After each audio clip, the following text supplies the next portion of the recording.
Hello বন্ধুরা, আমি রবিন। আর এখন কথা বলবো তোমাদের সাথে। পদাতিকের টিজার চলে এসছে এবং তার সাথে বুমেরাং সিনেমার সেকেন্ড গান চলে এসছে, তো সেটা নিয়েই কথা বলবো। তো প্রথমে যেটা কথা বলবো সেটা হচ্ছে পদাতিক সিনেমার টিজার নিয়ে। তো যারা মৃণাল সেনের আমি ও আমার সিনেমা বইটা পড়েছেন, তো তারা জানবেন যে এই টিজারটার সাথে তার কিন্তু অনেকটাই মিল। প্রথম 15টা পাতার হয়তো মিল পাবেন, কারণ বলছি যে ওই বইতে লেখা আছে এবং এই টিজারটা তো সেম জিনিস আছে যে রবীন্দ্রনাথ ঠাকুর যখন মারা যান, তো তখন নিমতলা শ্মশানে তাকে নিয়ে আসা হয় এবং সেই সময় এত প্রচুর ভিড়। সেই সময় সেই ভিড়ের মাঝখানে একজন মানুষ তার বাচ্চাও মারা গেছে, সেই বাচ্চাটাকে একটা সাদা কাপড়ে মুড়িয়ে নিয়ে এসছে এবং এত ভিড় যে সে নিমতলা শ্মশানে ঢুকতে পারছে না। তো সেইখানে তার বাচ্চার দেহটা পড়ে যায় এবং সেই নিমতলা শ্মশানে মৃণাল সেনের যেও কিন্তু তার বন্ধু বান্ধবের সাথে দেখতে এসেছিল রবীন্দ্রনাথ ঠাকুরের দেহ। তো এবং তারপরে তার এখানে যে সৃজিত মুখার্জির সিনেমা পদাতিক, তো তার সেই পদাতিক সিনেমাটাতে মৃণাল সেনের ক্যারেক্টারে চঞ্চল চৌধুরী এবং তার ওয়াইফের চরিত্রে মোনামি। তো এখানে মোনামি মানে মৃণাল সেনের ক্যারেক্টারটাকে বলছে যে তুমি এবার থেকে সিনেমা বানাবে, কিন্তু মানুষের কথা বলবে, মানুষের দুঃখের কথা বলবে। এবং তারপরেই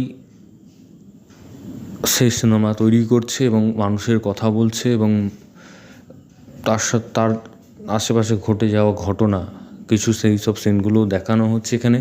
তো খুবই ভালোভাবে এখানে ফুটিয়ে তোলা হয়েছে এবং সৃজিত মুখার্জির মতন ডিরেক্টর, উনি অভিনেতার থেকে অভিনয় কিন্তু বের করে আনতে জানেন।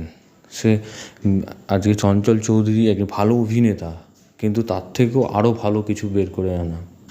তো সেসবগুলো কিন্তু খুব ভালো হয়েছে। এবং টিজারটার কথা যদি বলি, টিজারটা কিন্তু যে টিজারটা দেখে ব্যাপক লাগছে বা ব্যাপক একটা যে টিজারটা থেকে আমি জিনিস বুঝতে পারছি সেসব কিন্তু নয়। আবার এরকম যে খুব খারাপ লাগছে টিজারটা সেরকমও নয়। মানে টিজারটা দেখে যে একটা জিনিস বুঝতে পারছি যে সিনেমাটা এরকম হতে চলেছে, সেটা কিন্তু এই টিজারটা থেকে বোঝা যাবে না, ঠিক আছে।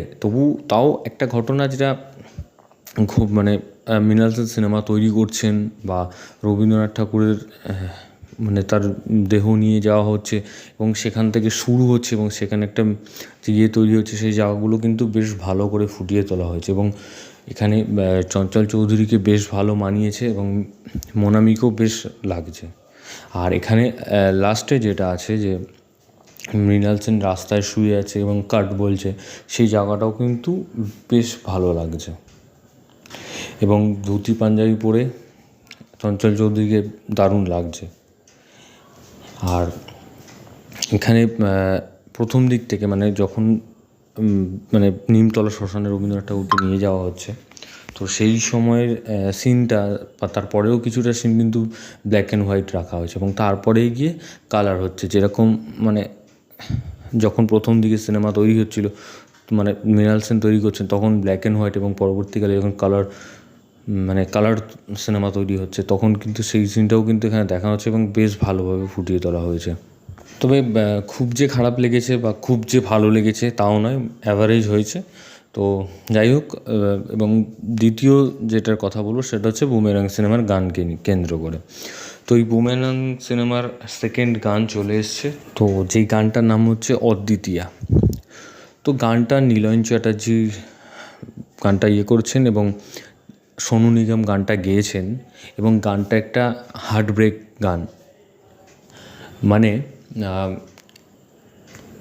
গানটাকে শুনতে কিন্তু ভালো লাগছে এবং ভিডিওটাতে দেখানো হচ্ছে যে এখানে রুক্মিণীর বিয়ে হয়ে যাচ্ছে এবং সেটাকে মেনে নিতে পারছেন না হচ্ছে জিৎ, কিন্তু রুক্মিণীও মেনে নিতে পারছে না, সে বাধ্য হয়ে বিয়েটা করছেন।